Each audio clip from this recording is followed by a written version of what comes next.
Bismillahirrahmanirrahim.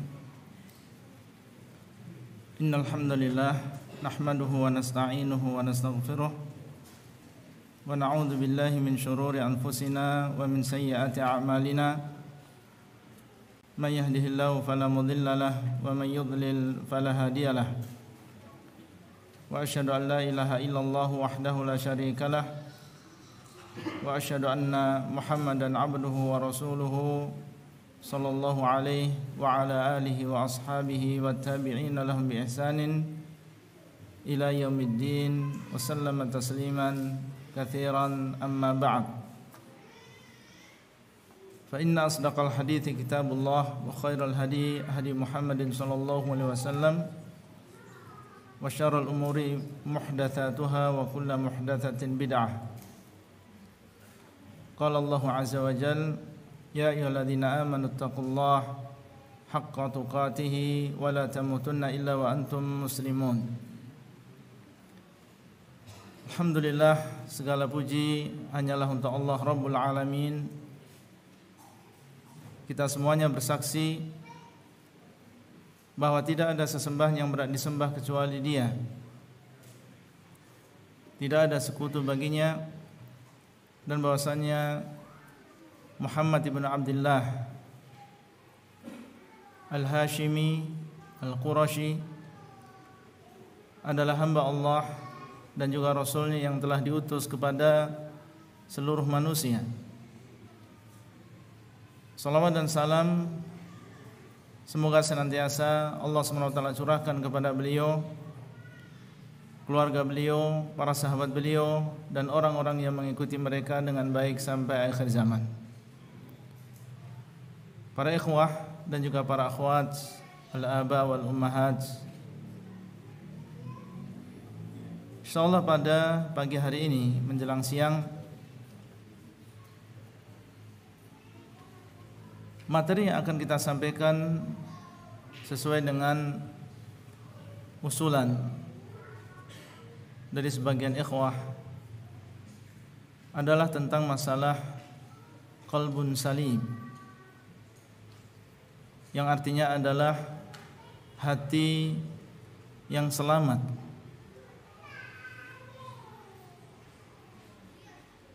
Dan ini adalah perkara yang sangat penting. Ada beberapa hal yang menunjukkan tentang pentingnya seorang muslim mengetahui tentang masalah hati yang selamat. Pertama, kita semuanya tahu bahwa dunia ini adalah sementara dan tempat kembali kita,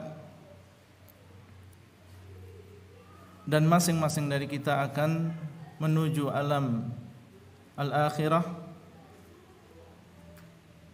Ternyata alam yang kekal tersebut, keberuntungan seseorang, kesuksesan seseorang di hari tersebut bukan pada dunia yang sekarang ini kita lihat, harta, jabatan, dan apa yang ada di dunia ini. Ternyata yang akan selamat di hari tersebut,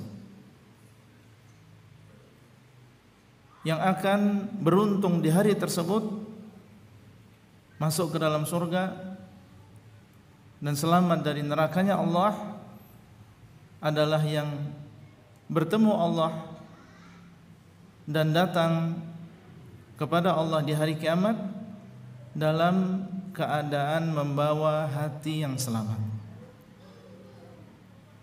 Itu saja. Bukan orang yang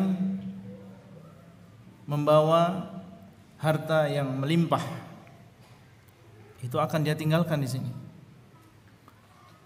Bukan orang yang menyandang berbagai gelar,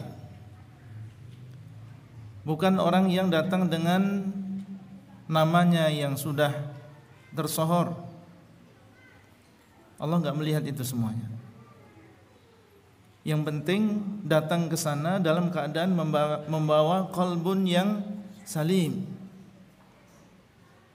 membawa hati yang selamat. Itulah yang akan Allah SWT berikan dia karunia yang besar, diberikan keselamatan dari neraka dan dimasukkan oleh Allah ke dalam surganya. Di dalam sebuah ayat Allah SWT menyebutkan ketika Nabi Ibrahim alaihissalam beliau meminta dan berdoa kepada Allah dan mengatakan yauma la yanfa'u malun wala banun. Sebelumnya beliau mengatakan kepada Allah, ya Allah, janganlah engkau hinakan aku di hari ketika mereka dibangkitkan, hari di mana tidak bermanfaat harta dan juga anak-anak. Harta yang capek seseorang mencarinya di dunia ini, menjaganya juga capek, dan banyak manusia yang lalai. Ternyata di akhirat Allah SWT tidak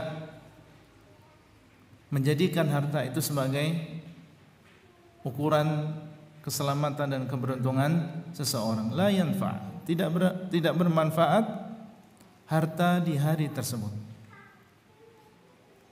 Wala banun, demikian pula anak keturunan.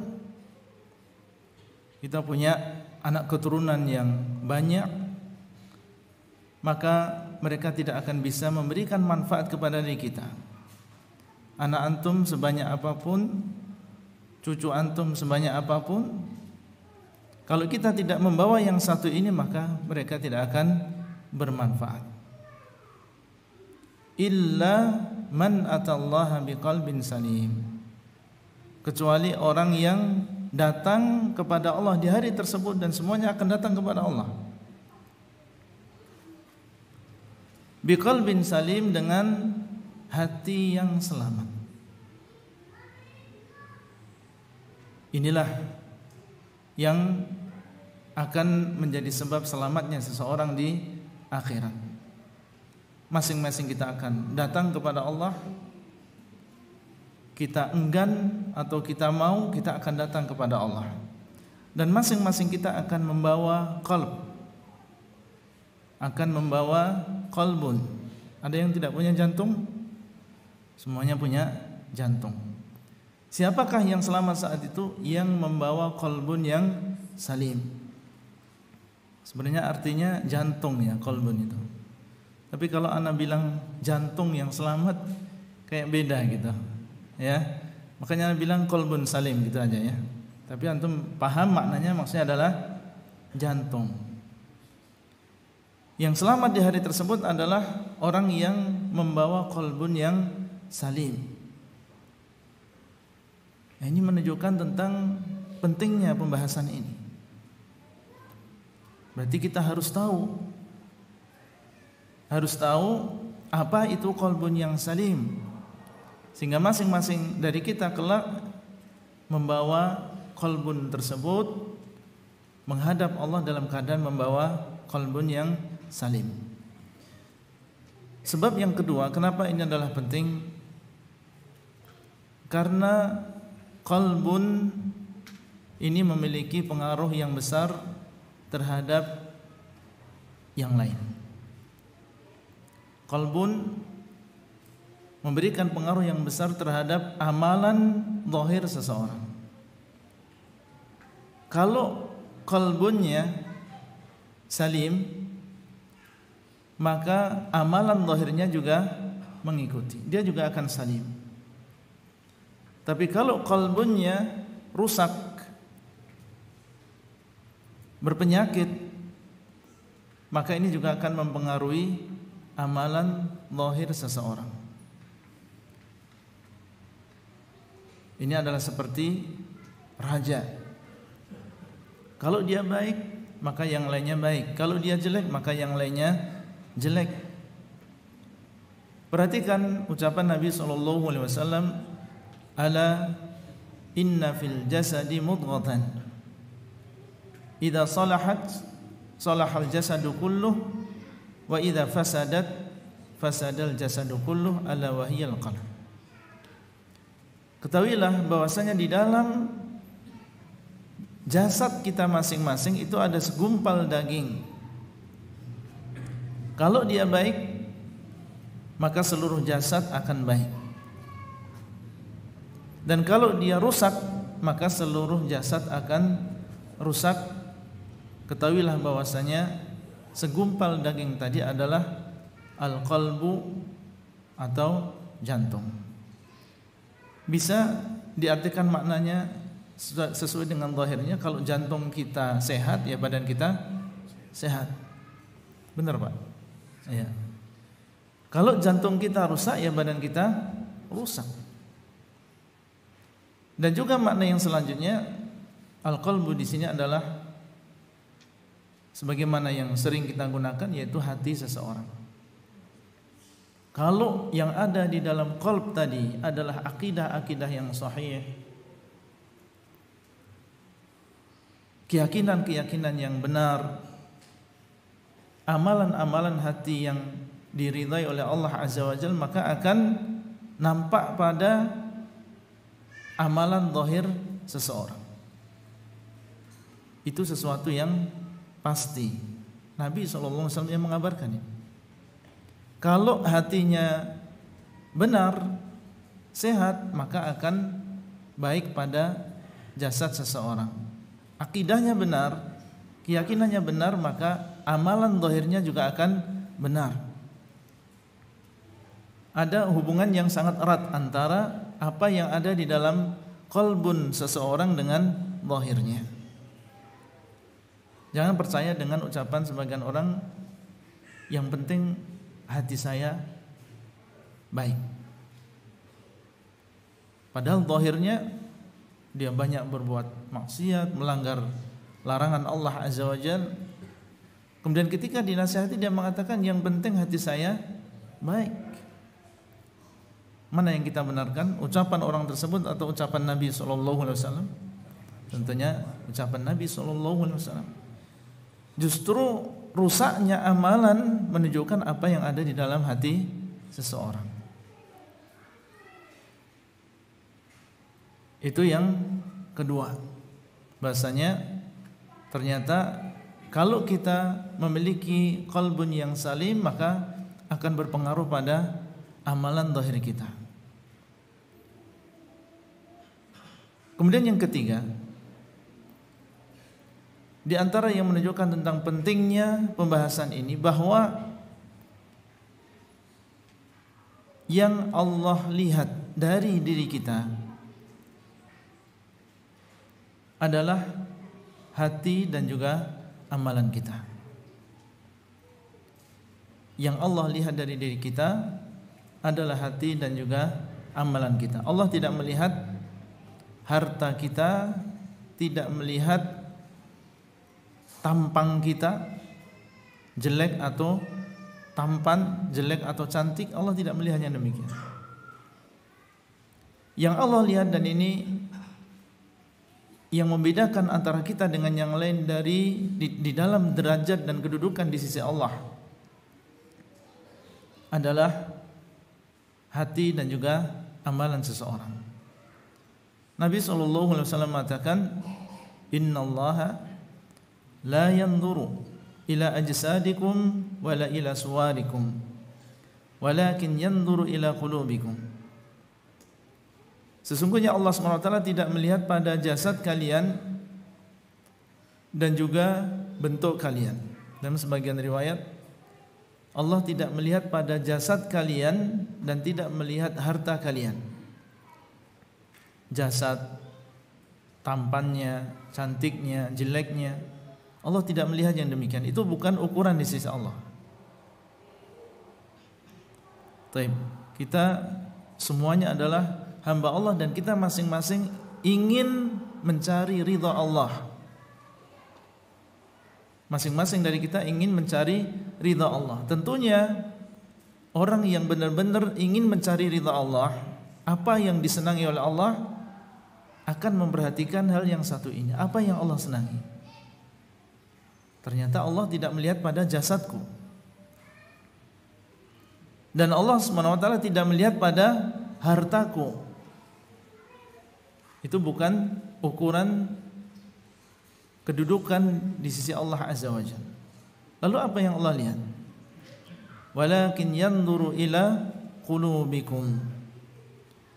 Akan tetapi Allah SWT melihat pada hati-hati kalian, pada kolbun-kolbun kalian. Kolbunnya salim, selamat, itu yang Allah angkat derajatnya. Dan semakin rendah derajat seseorang sesuai dengan keadaan hatinya. Di dalam sebuah riwayat disebutkan wa a'malikum, melihat hati kalian dan juga amalan kalian. Ini juga menunjukkan tentang hubungan yang erat antara hati dan juga amalan. Amalan itu adalah perwujudan dari apa yang ada di dalam hati. Allah melihat hatinya dan juga melihat amalannya.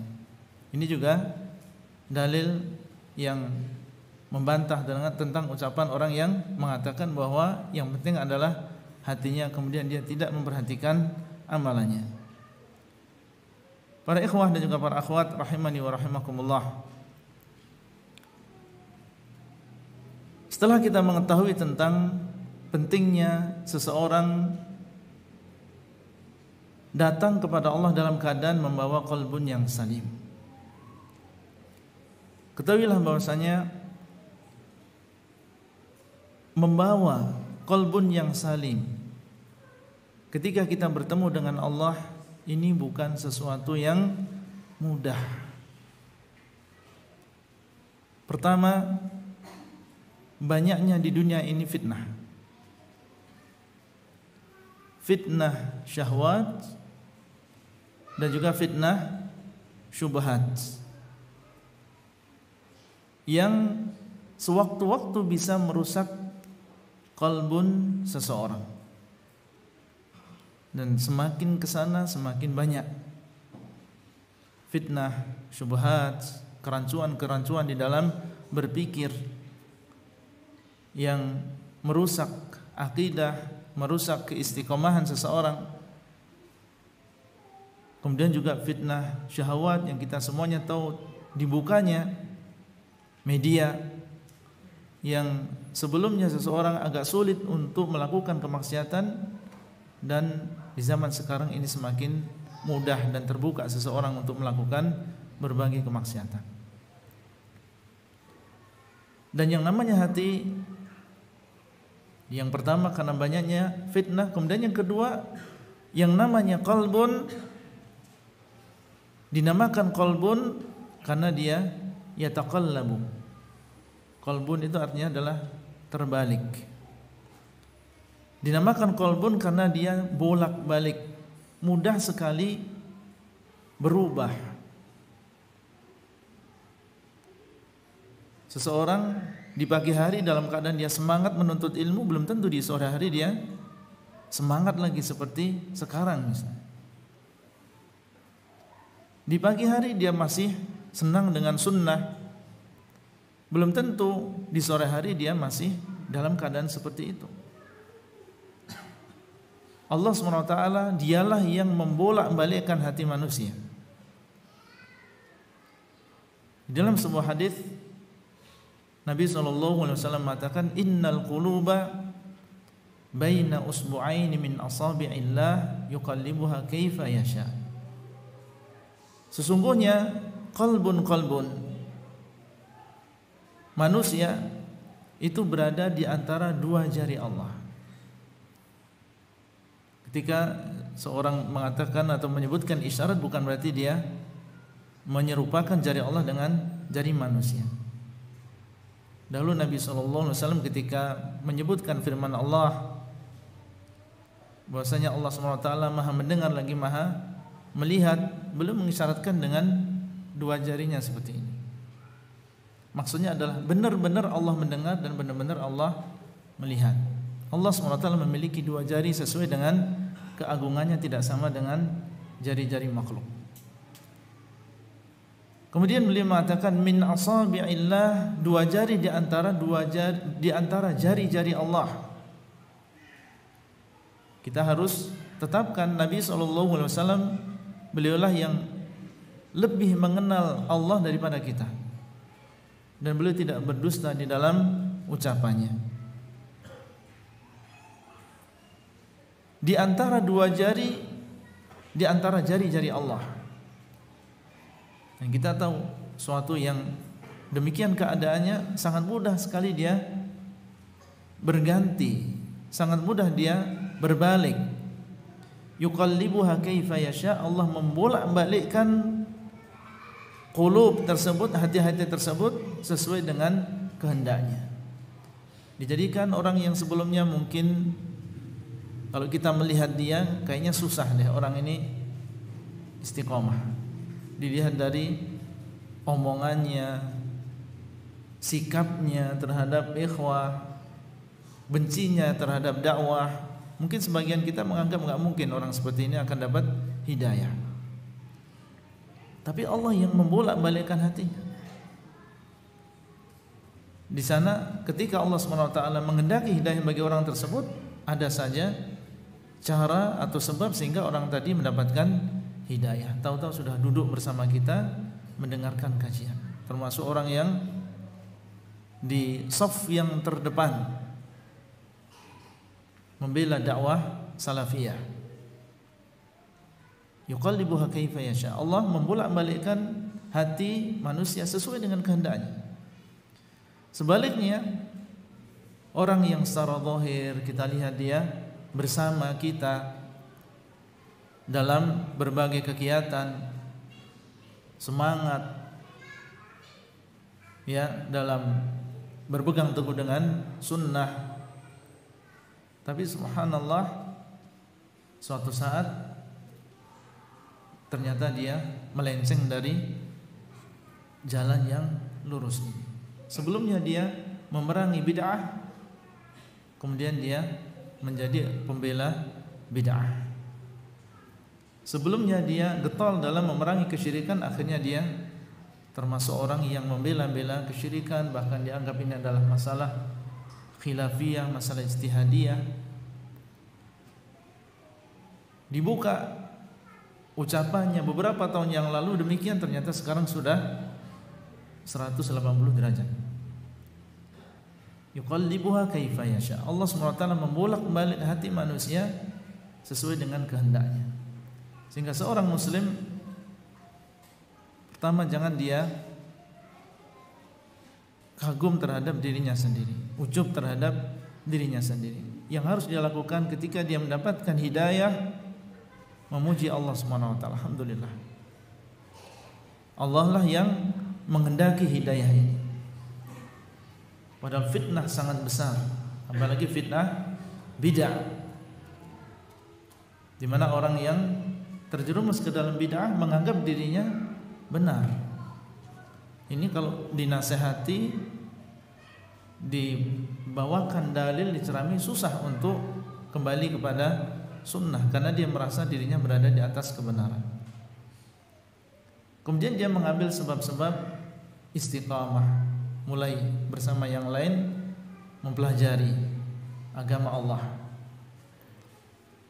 Baik, kalau memang banyak fitnah dan ternyata hati kita ini mudah bolak-balik, mudah berubah, maka ini semakin menguatkan kita untuk mempelajari apa itu qalbun yang salim, apa hakikatnya, dan bagaimana cara kita untuk mendapatkan hati yang selamat tadi,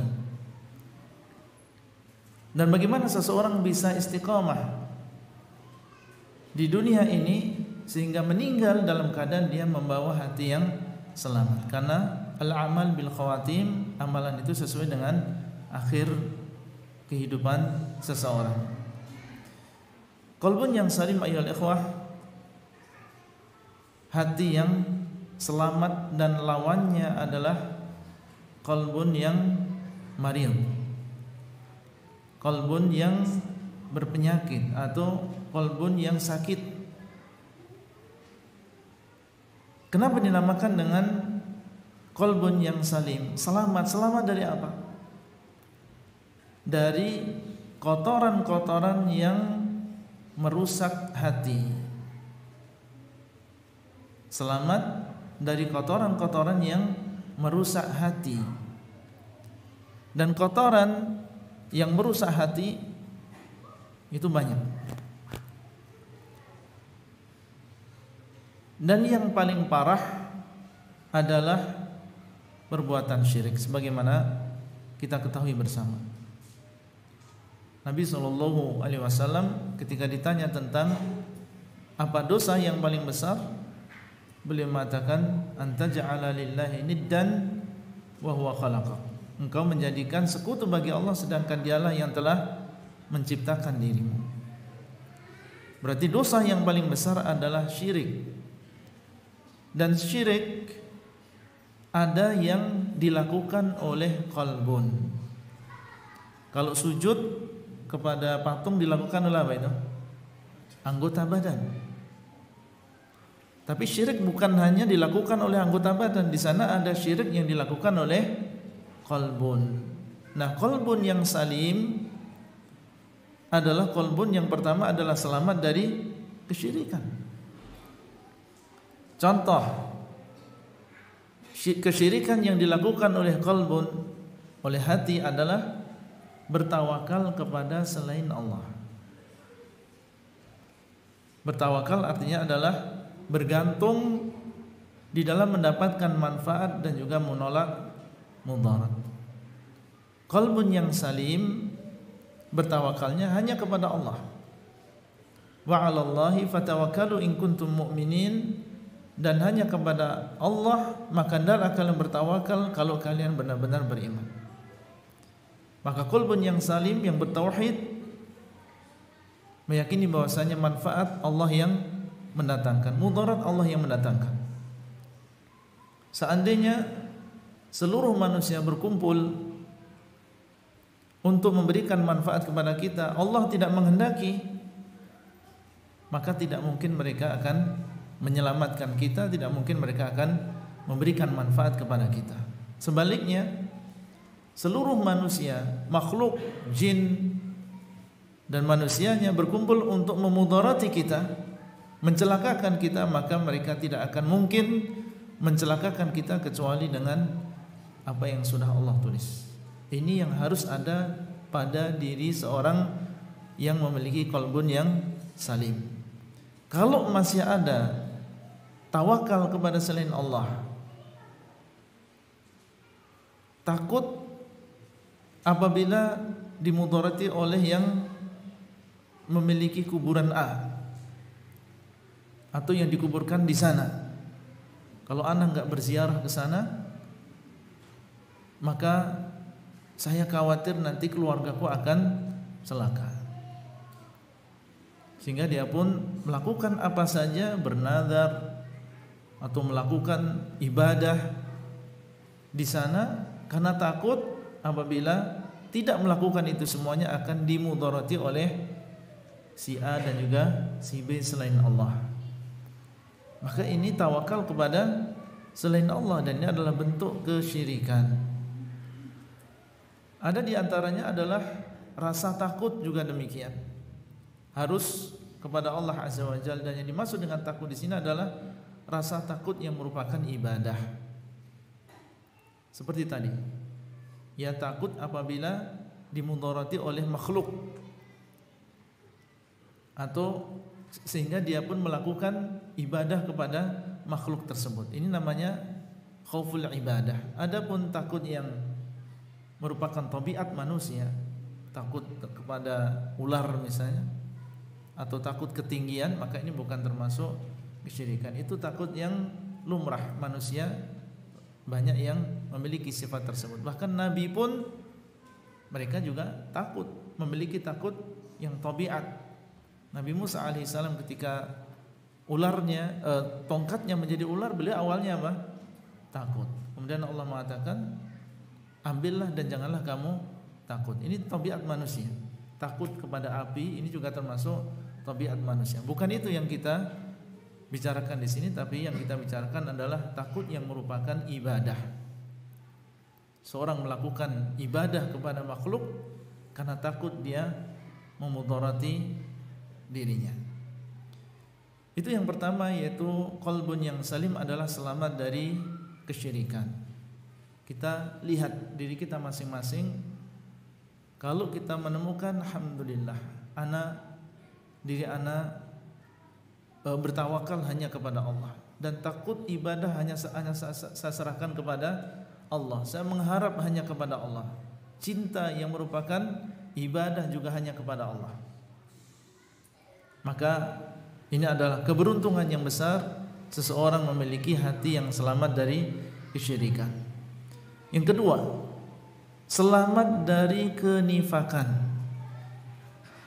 selamat dari kemunafikan. Munafik artinya adalah menampakkan keislaman dan menyembunyikan kekufuran. Hati yang selamat adalah hati yang selamat dari berbagai jenis kemunafikan, berbagai jenis kekufuran yang disembunyikan di dalam hati. Contoh misalnya, kekufuran yang disembunyikan dalam qalb adalah meyakini bahwa Nabi Muhammad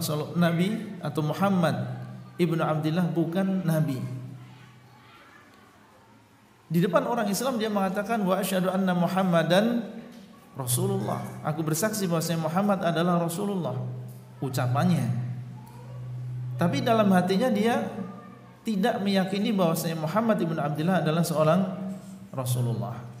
Berarti dia di dalam qalbunnya ada kekufuran, ada kemunafikan dan menampakkan di hadapan manusia yang lain keislaman.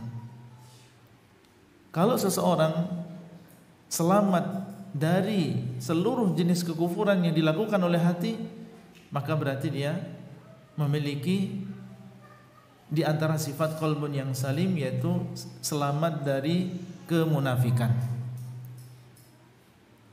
Dahulu orang-orang munafik di zaman Nabi SAW mengatakan Muhammad adalah Rasulullah.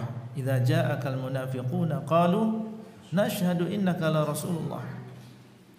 Apabila datang kepadamu orang-orang munafik, mereka mengatakan kami bersaksi bahwa engkau adalah Rasulullah. Wallahu ya'lamu innaka la rasul. Dan Allah tahu.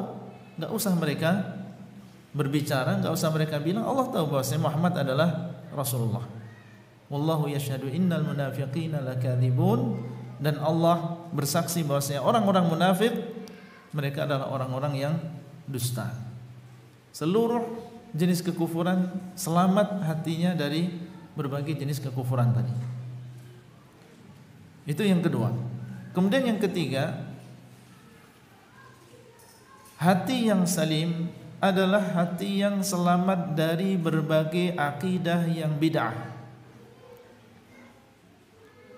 Karena kebid'ahan itu bukan hanya bid'ah amaliyah saja. Kalau bid'ah amaliyah, insyaallah banyak di antara kita yang mengetahui, yaitu amalan-amalan zahir, ibadah tidak pernah dikerjakan oleh Nabi SAW, tidak pernah dicontohkan oleh para sahabat, kemudian dilakukan oleh seseorang. Maka ini bid'ah yang amaliyah. Di sana ada bid'atun i'tiqadiyah. Bid'ah sesuatu yang baru yang berkaitan dengan akidah, tidak pernah diyakini oleh Rasulullah SAW dan tidak pernah diyakini oleh para sahabat radhiyallahu taala anhum, sehingga dia masuk dalam bid'ah al-i'tiqadiyah, bid'ah yang berkaitan dengan akidah. Maka hati yang salim adalah hati yang selamat dari bid'ah-bid'ah yang i'tiqadiyah ini. Contohnya apa? Contoh misalnya akidah Khawarij, yang diantara pokok akidah mereka adalah meyakini bahwa pelaku dosa besar keluar dari agama Islam. Pelaku dosa besar keluar dari agama Islam. Orang berzina menurut mereka kafir, keluar dari agama Islam. Orang yang melakukan riba menurut mereka telah keluar dari agama Islam. Akidah seperti ini tidak pernah diyakini oleh Rasulullah SAW dan para sahabat juga demikian. Makanya ini termasuk bid'ah yang i'tiqadiyah. Akidah Rasulullah SAW dan juga para sahabatnya bahwa pelaku dosa besar berkurang keimanannya tetapi tidak sampai keluar dari agama Islam. Naqasa imanuhu, imannya berkurang jelas ketika seseorang berzina, mencuri, berdusta, melakukan riba, berkurang keimanannya. Tetapi tidak sampai mengeluarkan seseorang dari agama Islam. Mereka menyebutkan di antara dalilnya adalah ketika Allah SWT menyebutkan tentang qisas orang yang membunuh dengan sengaja, maka dia diqisas, dia dibunuh. Allah mengatakan di dalam Al-Quran, faman ufiya lahu min akhihi syai'un fattiba'un bil ma'ruf wa ada'un ilaihi bi ihsan. Maka barang siapa yang dimaafkan, terkadang wali-wali yang terbunuh, keluarganya, ahli warisnya,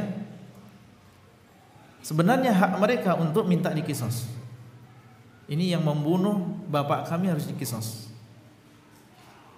Itu hak mereka. Allah SWT telah memberikan hak bagi mereka untuk yang demikian. Seandainya satu di antara ahli waris tersebut, ada di antara mereka yang mengatakan saya maafkan, maka batal, tidak boleh diqisas. Makanya terkadang kasus ahli warisnya ada yang masih bayi ini, bapaknya dibunuh, ditunggu sampai bayinya ini menjadi dewasa. Semuanya sudah mengatakan kita menuntut untuk diqisas nih orang ini, tapi masih ada anaknya yang masih bayi, harus ditunggu sampai dia dewasa. Mungkin baru balik ketika dia 15 tahun. Ketika dia sudah balik, ditanya, menurut antum gimana? Dibunuh enggak ini pembunuh bapakmu? Kalau dia mengatakan dibunuh, maka diqisas. Tapi kalau dia ternyata setelah penungguan yang lama tadi mengatakan tidak dan saya memaafkan, mungkin melihat sang pembunuh tadi sudah kelihatan benar taubatnya, bahkan selama 15 tahun sudah hafal Quran dan kelihatan kesolehannya, kemudian akhirnya anak ini mengatakan enggak, saya memaafkan bapak ini, maka qisas tidak jadi. Allah mengatakan faman ufiya lahu, barang siapa yang dimaafkan oleh saudaranya. Dan Allah menggunakan min akhihi, dari saudaranya, artinya saudara se-Islam.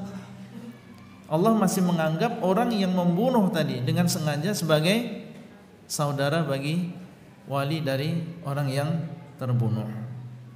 Ini menunjukkan bahwasanya dia bukan seorang yang kafir, tapi dia adalah masih statusnya adalah sebagai seorang muslim. Al-muslim akhul muslim, seorang muslim adalah saudara muslim yang lain. Dan Allah mengatakan di sini min akhi, dari saudaranya. Ini satu dalil saja dan di sana masih banyak dalil, kita ringkas. Menunjukkan akidah yang benar bahwa pelaku dosa besar ini tidak keluar dari agama Islam. Orang Khawarij mendatangkan akidah yang baru. Dan insyaallah kalau masing-masing dari kita ditanya, yang dulu dia pernah lama di aliran tertentu, maka dia akan bisa menyebutkan satu persatu. Dan kalau dia sudah belajar sunnah, dia akan mengetahui satu persatu apa akidah dan keyakinan yang tidak benar yang dulu pernah dia yakini ketika dia mengikuti aliran tertentu. Hati yang salim selamat dari keyakinan-keyakinan tersebut. Dia tidak memiliki akidah Khawarij, dia tidak memiliki akidah Murji'ah. Sebaliknya, orang-orang Murji'ah mengatakan pelaku dosa besar sempurna keimanannya. Seorang muslim, apapun yang dia lakukan, dia mau berzina, berdusta, membunuh, maka keimanannya sejajar dengan keimanan Abu Bakar As-Siddiq. Sama-sama sempurna keimanannya. Dan ini juga akidah yang tidak pernah dicontohkan oleh Rasulullah SAW dan juga para sahabatnya. Maka seorang yang selamat qalbunnya, memiliki qalbun yang salim, dia tidak memiliki akidah-akidah sesat yang dimiliki oleh orang-orang Khawarij, Mu'tazilah, Murji'ah dan berbagai aliran-aliran yang telah disebutkan oleh Nabi SAW bahwasanya mereka berjumlah 72 golongan yang disifati oleh Nabi SAW sebagai finnar, kulluha finnar, semuanya masuk ke dalam neraka. Sebabnya adalah karena mereka memiliki bid'ah i'tiqadiyah.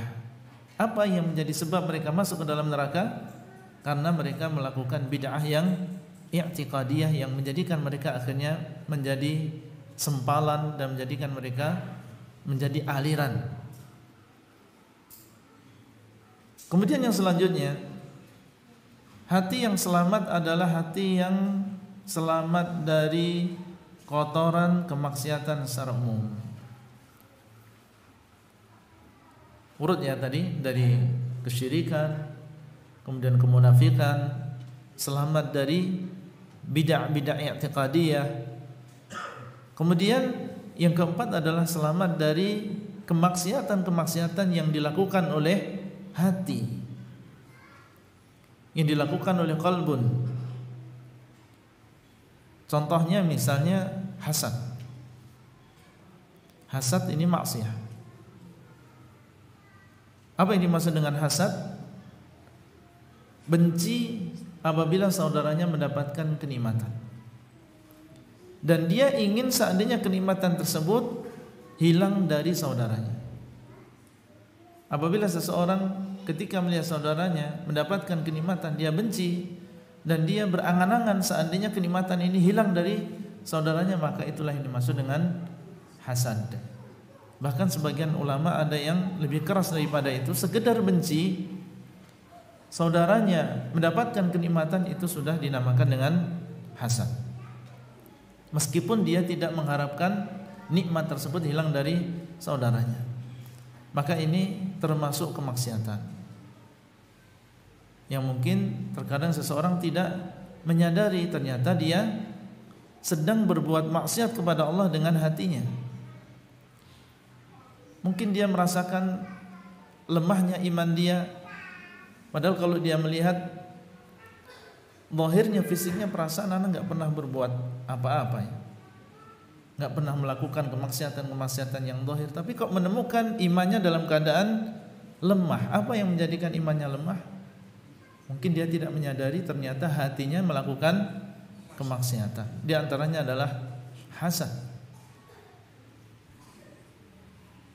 Kemudian di antara kemaksiatan yang dilakukan oleh hati adalah su'udzon,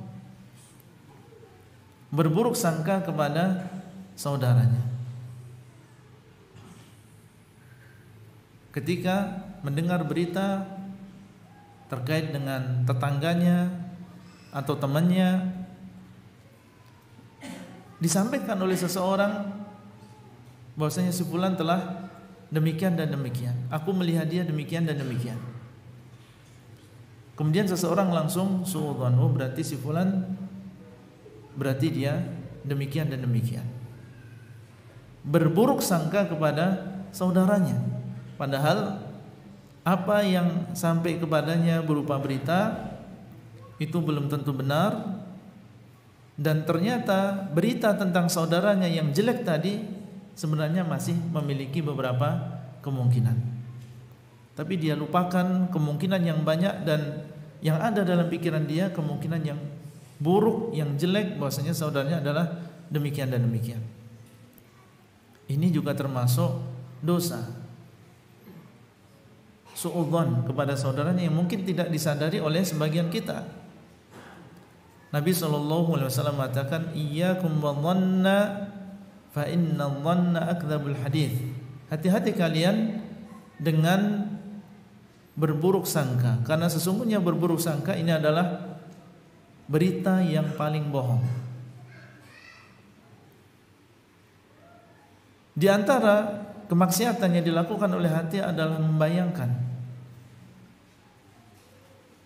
membayangkan sesuatu yang diharamkan, maka ini termasuk di antara kemaksiatan yang dilakukan oleh hati, atau lebih tepatnya mungkin niat, ya, berniat untuk melakukan kemaksiatan. Dan yang dimaksud dengan niat adalah azam, memiliki tekad yang kuat, memiliki maksud yang kuat. Itulah yang dimaksud dengan niat berbuat maksiat. Dan ini meskipun seseorang akhirnya misalnya karena satu sebab dia tidak jadi melakukan perbuatan maksiat tersebut, tapi ketika dia sudah berazam untuk melakukan kemaksiatan, ini sudah ditulis, sebagai sebuah kemaksiatan. Karena Nabi SAW menyebutkan ketika beliau menceritakan tentang dua orang yang sama-sama membawa pedang. Idzal taqa al-muslimani bisayfayhima, apabila dua orang muslim bertemu dalam keadaan masing-masing membawa pedang. Berarti kalau masing-masing membawa pedang, niatnya apa? Ingin membunuh saudaranya. Fal qatilu wal maqtulu finnar, maka orang yang membunuh dan yang dibunuh ini masuk ke dalam neraka. Para sahabat bertanya, hadzal qatil, kalau yang membunuh masuk ke dalam neraka? Iya, karena dia kan membunuh. Fama balul maqtul, lalu bagaimana dengan orang yang terbunuh? Harusnya yang membunuh masuk neraka, yang terbunuh masuk surga. Kenapa kok dua-duanya masuk ke dalam neraka? Nabi SAW mengatakan, innahu kana harisan ala qatli sahibihi, karena dia dulu semangat. Haris itu artinya berniat sungguh-sungguh, makanya dia membawa pedang, berusaha untuk bertemu. Dia bersemangat untuk membunuh saudaranya, tapi dia kedahuluan, kalah cepat, kalah teknik, sehingga dia pun terbunuh. Allah melihat hirs dia, semangat dia, tekad dia untuk membunuh saudaranya, meskipun dia tidak kesampaian membunuh saudaranya, bahkan dia yang terbunuh, tapi dia sudah mendapatkan dosanya. Dan ini harus kita bedakan dengan hanya sekedar seseorang terbesit di dalam hatinya. Kadang syaitan datang dan memberikan was-was kepada seseorang.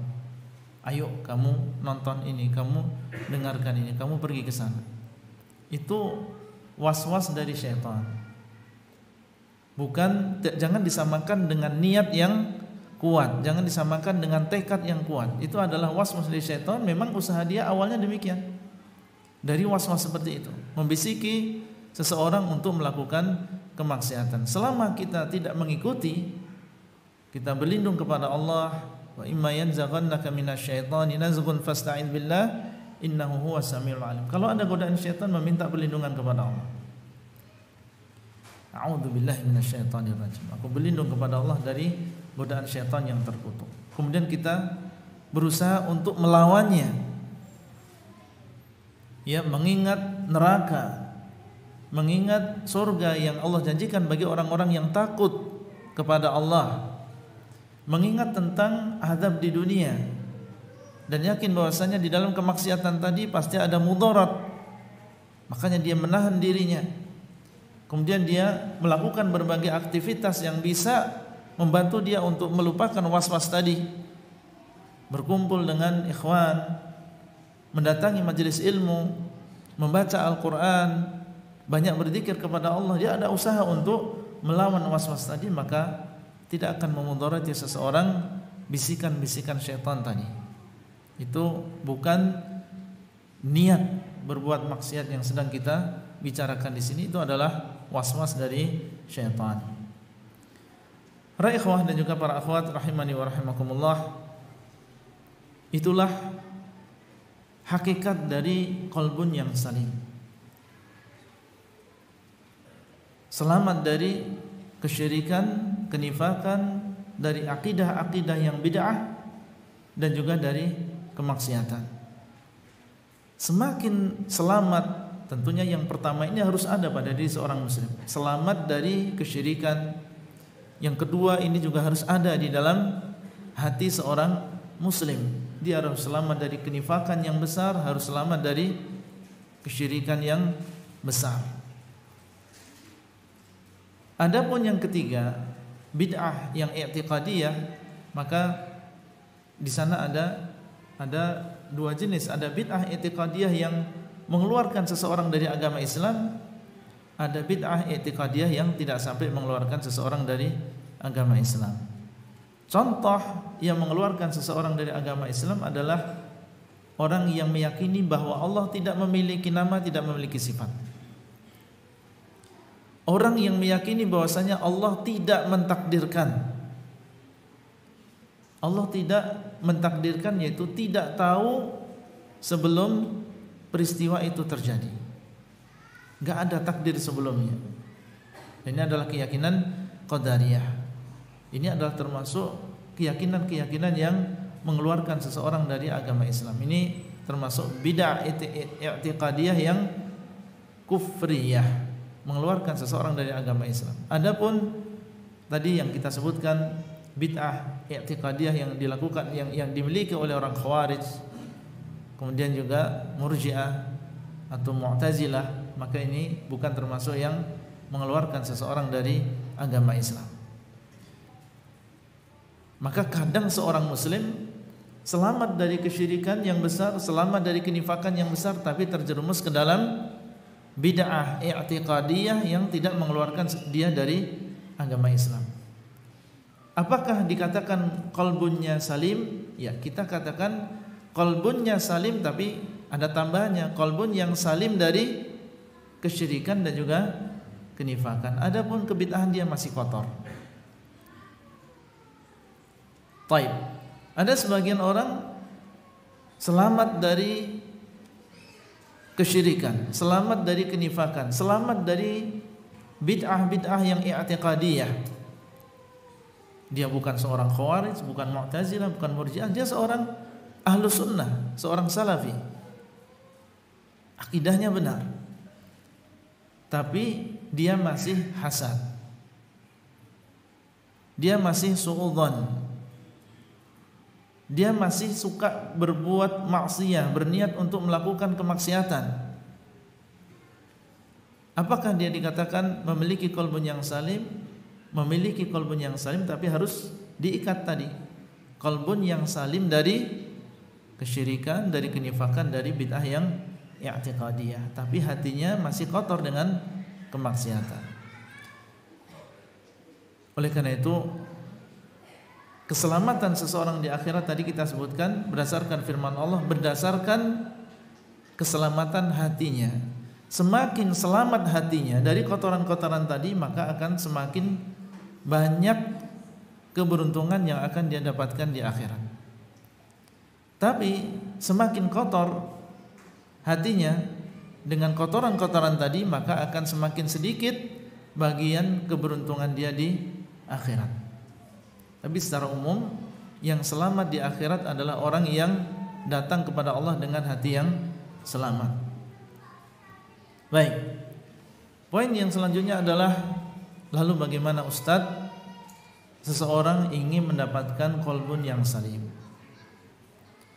ingin berniat dari sekarang untuk membersihkan hatinya, menyelamatkan hatinya dari kotoran-kotoran tersebut.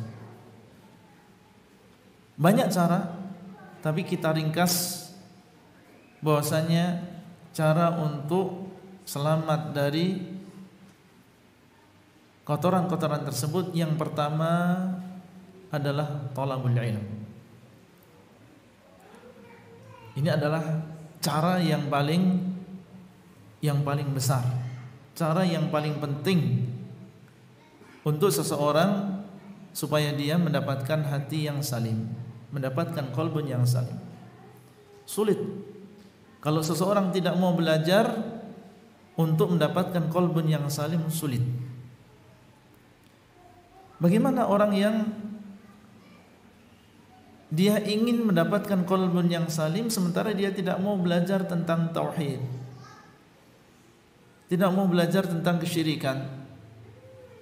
Karena orang yang tidak tahu, ada kemungkinan, dan kemungkinan ini besar, dia melakukan kesalahan yang dia tidak tahu tersebut. Dia tidak tahu tentang tauhid, maka akhirnya dia tidak tahu syirik. Dia tidak paham tentang tauhid sehingga dia pun tidak paham tentang syirik. Orang yang paham tauhid akhirnya dia akan paham apa itu syirik. Kalau dia tidak tahu, maka kemungkinan dia akan terjerumus ke dalam kesyirikan tersebut. Kalau dia tidak tahu jalan, maka kemungkinan besar dia akan sesat. Bagaimana dia ingin selamat dari bid'ah-bid'ah yang i'tiqadiyah kalau dia tidak mau belajar tentang akidah secara umum? Belajar tentang akidah Ahlus Sunnah wal Jamaah yang membedakan antara seorang Ahlus Sunnah dengan seorang pengikut firqah yang sesat. Alhamdulillah, para ulama kita dari zaman dahulu sampai sekarang mereka mengarang kitab khusus tentang masalah akidah Ahlus Sunnah wal Jamaah. Artinya kita disuruh membaca akidah tersebut, kemudian memasukkan satu persatu akidah tersebut di dalam hati kita, sehingga jadilah kita sebagai seorang yang Ahlus Sunnah, pengikut para salaf. Belajar antum akidah wasithiyah karangan Syekhul Islam Ibnu Taimiyah, belajar Lum'atul I'tiqad yang ditulis oleh Ibnu Qudamah, belajar Syarhus Sunnah yang ditulis oleh Al-Barbahari, Syarhus Sunnah yang ditulis oleh Al-Imam Ahmad atau Ushulus Sunnah. Para ulama dahulu mereka dengan berbagai metode, ada yang hanya sekedar ucapan saja tidak disebutkan dalilnya. Barang siapa yang mengatakan ini dan ini, maka dia adalah seorang khawarij, atau dia mengatakan aqidatuna, akidah kami yaitu akidah Ahlussunnah adalah demikian dan demikian. Secara singkat saja, tidak disebutkan dalilnya. Ada sebagian ulama yang disebutkan akidahnya kemudian disebutkan dalilnya secara singkat, meskipun hanya satu atau dua. Dan ada yang menyebutkan dalilnya sangat banyak.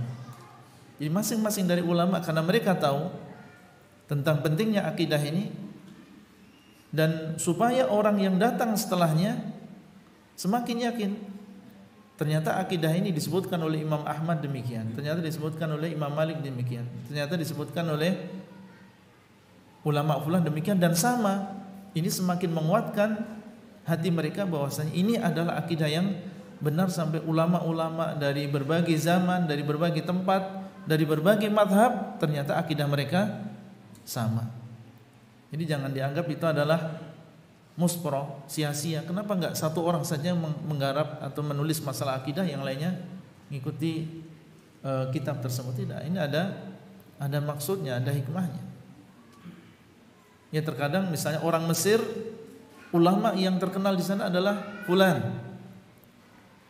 Sementara di Madinah ulama yang besar di sana adalah fulan. Maka terkadang orang Mesir dia condongnya, tenangnya adalah kalau yang nulis adalah ulama yang mereka kenal di Mesir. Yang di Madinah juga demikian, mereka udah kenal Imam Malik dan tahu tentang kewibawaan beliau, tentang ilmunya beliau. Mereka tidak mengingkari bahwasanya di sana ada ulama yang lain di Makkah, di Mesir, di Kufah, yang mereka juga ulama Ahlus Sunnah. Tapi mereka ingin kalau yang menulis adalah imam yang ada di daerah mereka. Sebenarnya isinya sama antara kitab ini dan kitab itu, cuma para ulama mengetahui bahwasanya hati manusia tidak bisa dipaksa. Di zaman sekarang pun juga demikian. Asatidzah kita banyak, dan masing-masing Allah SWT berikan kelebihan. Ada sebagian kita yang anak paham kalau yang menerangkan Ustadz A, Yang lainnya tidak demikian. Kita tidak bisa memaksa antum harus sama dengan ana. Yang antum dengarkan harus Ustadz Fulan, sebagaimana ana juga mendengarkan Ustadz Fulan. Ini tidak bisa dipaksa yang demikian. Semuanya di atas kebaikan. Yang penting dia belajar kepada asatidzah yang sunnah. Jangan sampai belajar kepada asatidzah yang tidak berada di atas manhaj as-salafus saleh. Makanya para ulama di berbagai daerah mereka masing-masing mengarang masalah akidah. Seandainya, dan kita sudah tahu ada sebagian asatidzah yang sudah menulis tentang akidah Ahlus Sunnah wal Jamaah. Kemudian setelah beliau ada ustadz yang lain juga yang menulis tentang akidah Ahlus Sunnah wal Jamaah, tidak masalah. Ya, tidak kemudian dicela atau dianggap ini adalah sesuatu yang sia-sia. Silahkan dia menulis, bahkan mungkin kalau tema-temanya sama, tapi tentunya masing-masing memiliki cara, memiliki metode. Kadang dia memiliki faedah yang tidak disebutkan oleh ustadz yang lain di dalam kitabnya. Terkadang beberapa ustadz mengarang kitab zikir pagi dan petang, ya atau tidak? Sama-sama mengarang tentang zikir setelah sholat. Kalau kita lihat bukunya sama isinya. Ya, isinya sama, ya itu saja. Kemudian nanti disebutkan tentang apa hadis-hadis yang tidak sahih di dalam masalah zikir pagi dan petang. Kemudian juga disebutkan tentang maknanya, kemudian disebutkan tentang takhrijnya. Karena kembalinya kepada makna itu tadi. Baik, jadi yang pertama adalah apa tadi? Belajar. Tidak mungkin seseorang bisa mendapatkan qalbun yang salim kecuali dia mau belajar. Allah SWT mengatakan walladzi yusabbihu lillahi ma fis samawati wa ma fil ardil malikil qudusil azizil hakim walladzi ba'atsa fil ummiyina rasulan minhum yatlu alaihim ayatihi wa yuzakkihim wa yu'allimuhumul kitaba wal hikmah. Di mana Rasul tadi membersihkan mereka dan mengajarkan kepada mereka Al-Qur'ana wal hikmah, membersihkan mereka dengan membacakan kepada mereka Al-Qur'an. Karena orang yang belajar, dan yang dimaksud dengan belajar di sini adalah mempelajari ilmu, dan ilmu sumbernya di mana? Al-Qur'an dan juga sunnah dengan pemahaman para salaf. Itulah yang dimaksud dengan ilmu. Selain dari itu maka itu bukan ilmu. Itulah yang akan membersihkan hati kita. Orang kalau sebelumnya menyadari bahwasanya dia terlalu penuh hatinya dengan akidah-akidah yang batilah, dalam masalah nama dan juga sifat Allah kotor hatinya, di dalam masalah imamah kotor hatinya, di dalam masalah sikap dia terhadap pemerintah kotor hatinya. Bagaimana dia bisa membersihkan hatinya dari kotoran-kotoran tersebut? Ya dengan belajar. Dia harus mau bersimpuh dengan yang lain, mendengar, menuntut ilmu, mencatat, memahami, mengamalkan dalam kehidupan dia sehari-hari. Apabila sudah berjalan waktu, ketika dia terus belajar dan membersihkan hatinya dengan memasukkan akidah-akidah yang sahih, maka insyaallah biidznillah dia akan mendapatkan hati yang salim. Ini adalah termasuk wasilah yang paling utama untuk mendapatkan hati yang salim. Kita harus mau belajar, ikhwah. Harus ada waktu untuk mempelajari agama Allah. Dan ilmu yang paling didahulukan untuk dipelajari tentunya adalah tentang masalah akidah, masalah tauhid. Allah SWT mengatakan, ya ayuhan nas, qad ja'atkum mau'izatun min rabbikum wa syifaa'un lima fis sudur. Wahai manusia, telah datang kepada kalian mau'izah dari Rabb kalian, wejangan, arahan, nasihat dari Rabb kalian, dan obat bagi apa yang ada di dalam dada-dada kalian. Dan yang dimaksud adalah Al-Quran. Al-Quran ini adalah obat terhadap apa yang ada di dalam hati. Penyakit-penyakit yang ada di dalam hati, obatnya adalah Al-Quran. Kenapa dinamakan obat? Karena disitulah ada hudan, disitulah ada petunjuk. Penyakit-penyakit yang tadi disebutkan, kesyirikan, kekufuran, kebidahan, akidah yang sesat, kalau kita mau mempelajari Al-Quran, mentadaburi Al-Quran, kembali kepada Al-Quran, maka itu akan menghantam, itu akan menghancurkan penyakit-penyakit tersebut. Dan Allah mengatakan, wa nunazzilu minal Qur'ani ma huwa shifaa'un wa rahmatun lil mu'minin. Dan kami telah menurunkan dari Al-Quran yang merupakan obat dan juga rahmat bagi orang-orang yang beriman. Kemudian di antara cara kita untuk mendapatkan hati yang selamat adalah seseorang berdoa. Tadi sebutkan bahwasanya muqallibul qulub adalah Allah. Ya muqallibal qulub, kata Nabi, wahai zat yang membolak-balikkan hati. Kenapa kita tidak menyelipkan di antara doa-doa kita meminta kepada Allah hati yang selamat? Sebagaimana kita tiap hari meminta diluaskan rezekinya, minta dijadikan anaknya adalah anak yang saleh, maka kita selipkan di dalam doa kita meminta kepada Allah qalban yang saliman. Allahumma inni as'aluka qalban saliman. Ya Allah, aku meminta kepadamu hati yang selamat. Ini umum, selamat dari kotoran-kotoran itu semuanya. Dan Nabi SAW mengatakan, Allahumma ati nafsi taqwaha wa zakkiha anta khairu man zakkaha anta waliyuha wa maulaha. Ya Allah, berikan kepada jiwaku, kepada hatiku ketakwaannya. Jadikan hatiku adalah hati yang bertakwa. Berikan kepada hatiku ketakwaan. Wa zakkiha, dan sucikanlah hatiku tersebut, jiwaku tersebut. Sucikan artinya bersihkan.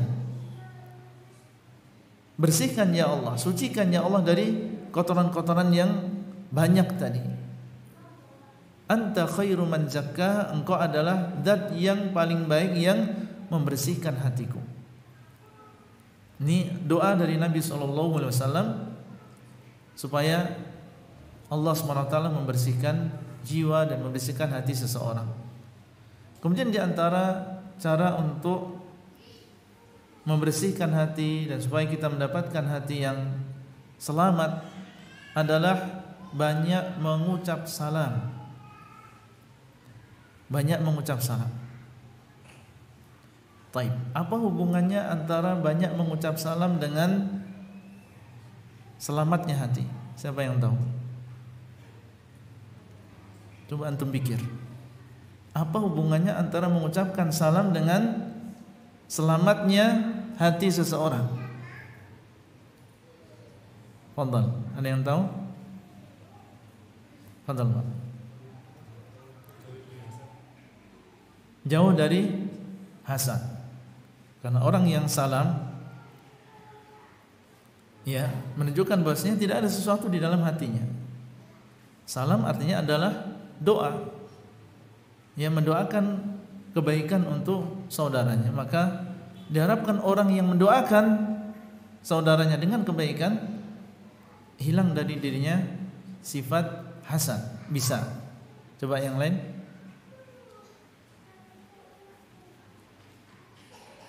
Ya.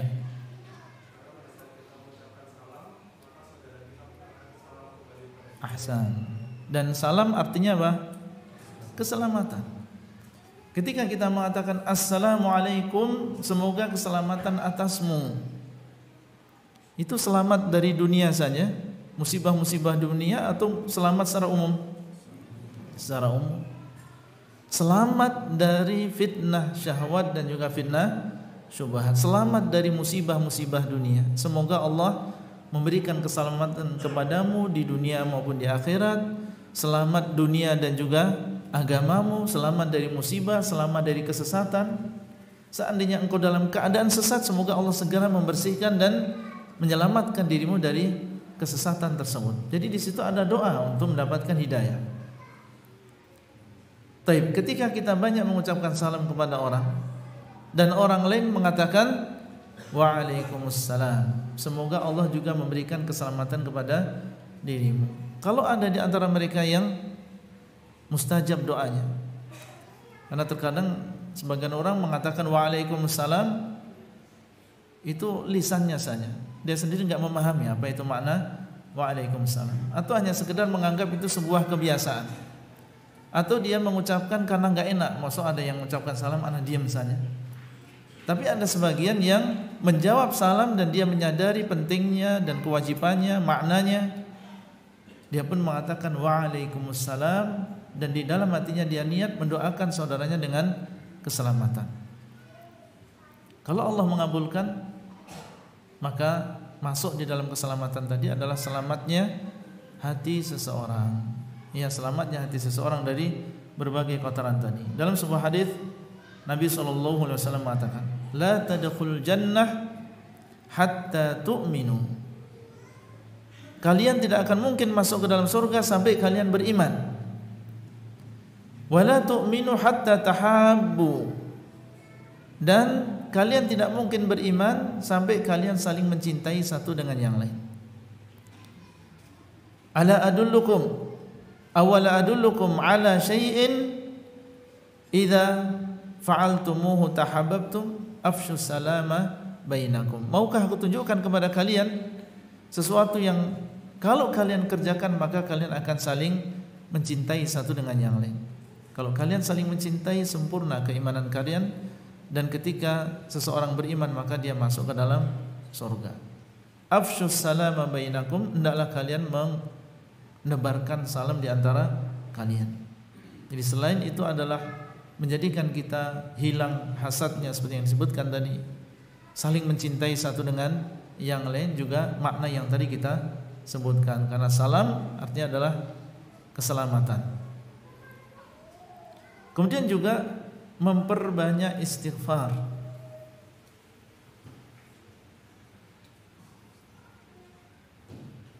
Memperbanyak istighfar. Kenapa demikian? Disebutkan di dalam hadis bahwasanya orang apabila dia berdosa akan dititikkan di dalam hatinya titik yang berwarna hitam. Semakin besar kadar dosanya dan semakin banyak, maka akan semakin besar titik tersebut. Dan disebutkan dalam hadis, apabila seseorang melakukan dosa dan ada titik hitam yang ditambah di dalam hatinya, kemudian dia beristighfar, maka Allah SWT akan menghilangkan titik hitam karena sebab maksiat tadi. Kalau dia beristighfarnya hanya untuk dosa yang itu saja, ya itu saja yang dihilangkan oleh Allah. Tapi kalau dia mengatakan Allahumma ighfirli dzambi kullahu, sebagaimana ucapan Nabi, ya Allah, ampunilah dosaku semuanya, dikkahu wa jillahu, yang kecil maupun yang besar, wa awwalahu wa akhirahu, yang dulu maupun yang sekarang, maka akan diampuni seluruh dosa yang dia sebutkan dalam ucapannya tadi. Sehingga seorang ketika beristighfar jangan tanggung-tanggung, dia memohon ampun kepada Allah untuk seluruh dosa. Antum bisa rasakan ketika seseorang sungguh-sungguh dia mengatakan astaghfirullah, ketika dia sungguh-sungguh mengatakan Allahumma ighfirli dzambi kullahu dikkahu wa jillahu wa awwalahu wa akhirahu wa alaniyatahu wa sirrah, antum bisa merasakan bagaimana perubahan hati antum yang sebelumnya sempit, sesak, kemudian tiba-tiba nggak tahu, tiba-tiba dia menjadi hati yang lapang dan adem. Ada perubahan di dalam jiwanya dan juga hatinya.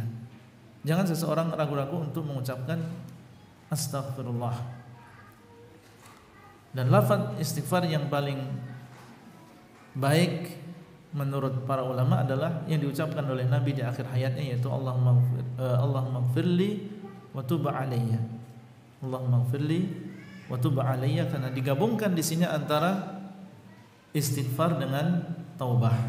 Sebagaimana firman Allah Azza wa Jalla, "Idza jaa nasrullahi wal fath wa ra'aitan nasa yadkhuluna fi dinillahi afwajan fasabbih bihamdi rabbika wastaghfir innahu kana tawwaba. Istighfar dan juga bertobat kepada Allah Subhanahu wa taala. Kemudian di antara cara untuk mendapatkan keselamatan hati adalah banyak mengingat kematian. Karena di antara penyakit hati adalah hubbud dunya. Bukan hanya kemaksiatan, bid'ah, termasuk di antara dunia ini termasuk penyakit hati. Seseorang menjadikan dunia ini di dalam hatinya sehingga dia melupakan akhiratnya. Ini termasuk penyakit hati yang harus segera dibersihkan dari dalam diri seseorang. Dan di antara caranya adalah banyak mengingat kematian. Kenapa seseorang terlihat dia begitu tamak dengan dunia, tidak habis-habisnya dia berencana, berpikir usaha apa yang akan dia lakukan? Kalau kita perhatikan, sebabnya adalah karena dia lupa bahwasanya dia kelak akan meninggal dunia. Seakan-akan dia selamanya di dunia yang fana ini, sehingga dia pun demikian keadaannya, rakus dan tamak. Seluruh waktunya semuanya adalah untuk dunia. Tapi ketika seseorang mengingat kematian, maka dia akan menjadi orang yang qanaah, merasa cukup dan tidak tamak dengan dunia ini.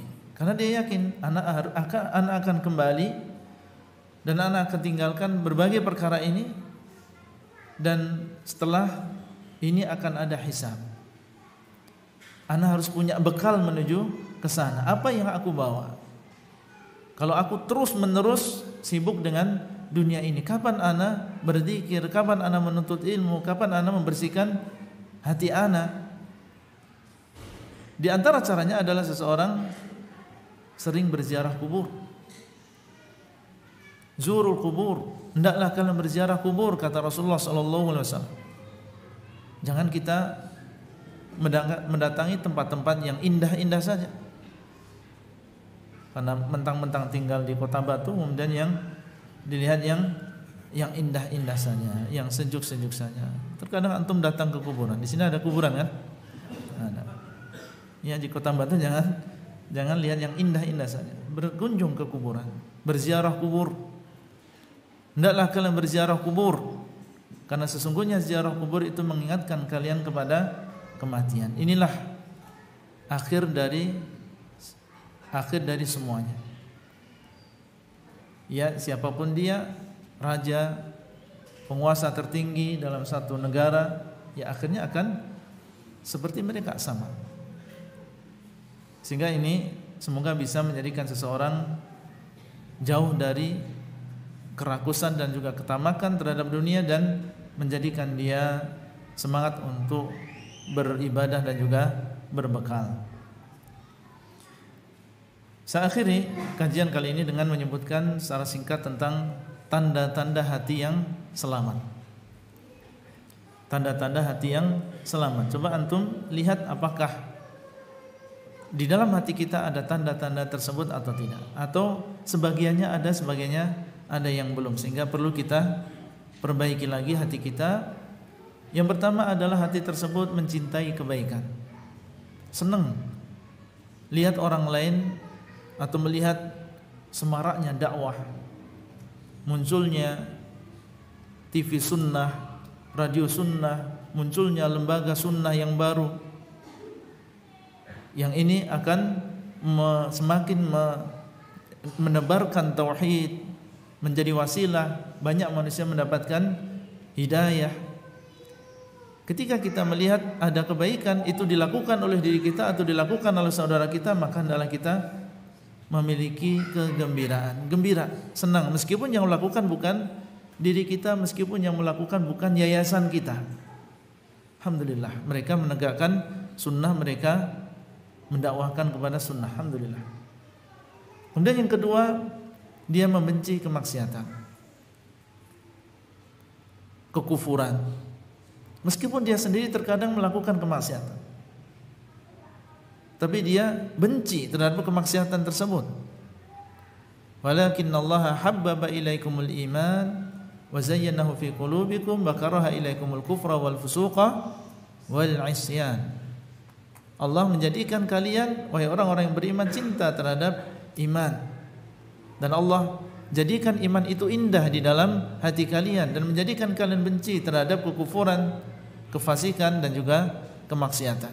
Itu berarti kalau kita masih mendapatkan dalam hati kita perasaan seperti itu, maka ini termasuk tanda kebaikan. Masih hidup, hati kita ini masih selamat. Meskipun kita sendiri masih kekurangan, ana masih begini, ana masih begini, tapi kalau melihat yang seperti ini, ana tidak ridha. Ya, ana tidak senang yang demikian. Kemudian yang ketiga adalah dia sering bertobat kepada Allah, sering beristighfar kepada Allah. Ketika dia, khususnya ketika melakukan dosa dan juga maksiat. Kemudian di antara cirinya adalah hati tersebut ketika dia mendapatkan musibah, dia ridha dengan takdir Allah. Ya, mendapatkan musibah dan dia sadar ini berasal dari Allah, dan apa yang Allah takdirkan pasti ada hikmahnya. Akhirnya dia berusaha untuk ridha, tidak menggerutu, tidak protes kepada Allah Azza wa Jalla. Di antara ciri dan juga tanda hati yang selamat, dia mengetahui bahwasanya, dia sadar bahwasanya dunia ini akan berakhir, dan dia tergerak untuk berbekal. Di antara tandanya dia mengingat akhirat. Di antara tandanya dia merasa tenang ketika dia berzikir kepada Allah. Meskipun hanya sebentar dia membaca Al-Quran atau dia zikir setelah sholat, tapi dia merasa tenang dengan zikir tersebut, maka ini menunjukkan hati tersebut adalah hati yang fihi khair, adalah hati yang di dalamnya ada kebaikan. Suka membaca Al-Quran. Disebutkan ada ucapan, kalau tidak salah Utsman bin Affan, ya, beliau mengatakan, "Lau tahurat qulubukum masyabi'tum min kalami rabbikum." Seandainya hati kalian itu bersih, maka kalian tidak akan kenyang dari membaca kalamullah. Tapi kalau seseorang mendapatkan hatinya jarang membaca Al-Quran, maka hati-hati, di sini dia harus segera menyelamatkan hatinya, beristighfar kepada Allah. Karena ketika seseorang banyak menjauh dari Al-Quran, maka ini menunjukkan tentang kotornya hati seseorang. Kemudian di antara yang menunjukkan tentang selamatnya hati seseorang, dan sebenarnya banyak, adalah dia tidak hasad, tidak suudzon, suka memaafkan kepada orang lain. Ini adalah di antara ciri-ciri atau tanda-tanda hati yang selamat. Tentunya yang semua itu perlu usaha. Seseorang suudzon, kalau dia sering suudzon kepada orang lain, maka ingat ucapan sebagian salaf, kalau sampai kepadamu sebuah kabar tentang saudaramu, yaitu kabar yang tidak baik, maka adalah engkau berusaha untuk mencarikan uzur. Berusaha untuk mencarikan uzur. Mungkin dia melakukan yang demikian sebabnya adalah ini. Oh, mungkin itu adalah saudarinya. Ya, saudarinya yang mungkin tinggalnya di luar, saya tidak pernah melihat.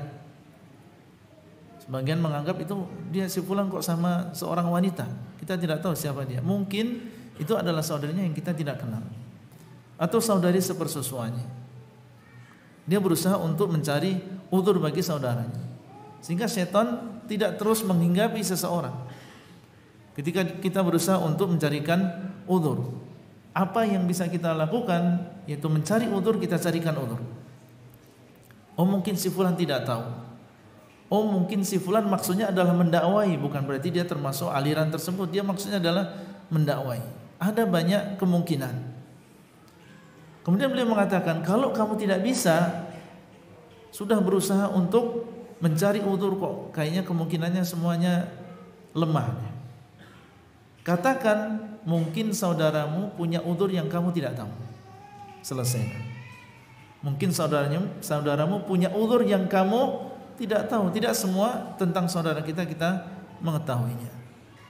Hasad juga demikian. Seseorang mengetahui bahwasanya nikmat semuanya sudah ditakdirkan oleh Allah, masing-masing memiliki bagian. Tidak mungkin kenikmatan yang sudah Allah takdirkan ditulis untuk sampai kepada seseorang, kemudian nikmat tersebut ditolak atau tidak sampai kepada orang tadi. Kalau memang sudah ditakdirkan ya akan sampai.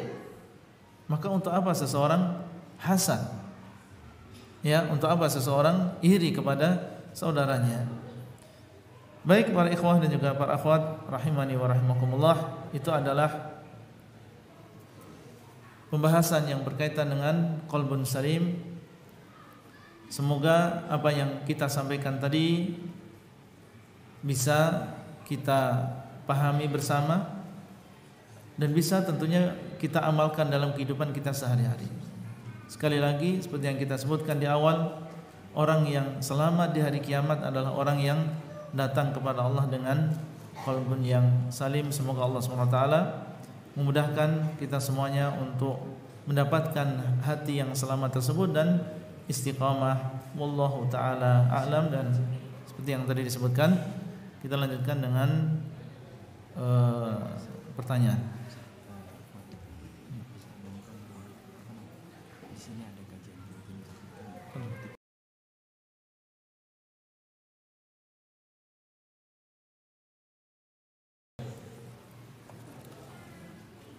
Sekedar tambahan info dari panitia atau takmir masjid, bahasanya di masjid ini, di masjid ini atau secara umum?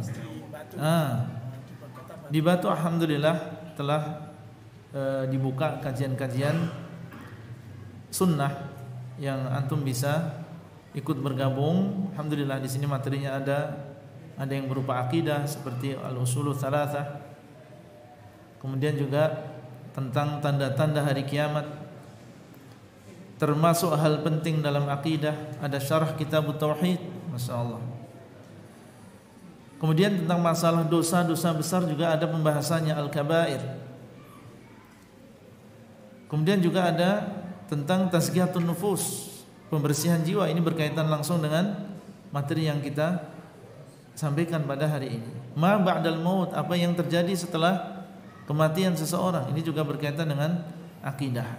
Maka silakan antum, dan tadi sudah disebutkan bahwasanya cara yang pertama untuk membersihkan hati adalah dengan cara apa? Menuntut ilmu. Ini alhamdulillah kenikmatan yang besar. Di sebuah daerah ada kajian-kajian sunnah, ini menjadi daerah yang hidup. Sebaliknya kalau sebuah daerah kok tidak ada kajian sunnah, itu kita menganggapnya itu daerah yang mati, seakan-akan tidak ada kehidupan di sana. Wallahu ta'ala a'lam. Nah, baik. Antum bacakan atau ana yang bacakan? Hah?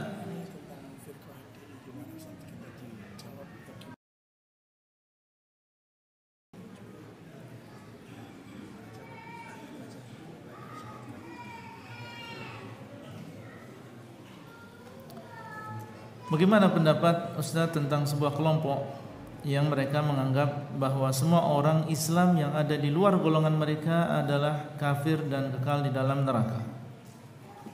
Alhamdulillah saya sudah keluar dari golongan ini dan minta doanya. Semoga orang tua dan keluarga besar saya diberikan hidayah sunnah, karena sampai saat ini masih terjerumus ke dalam atau pada golongan ini.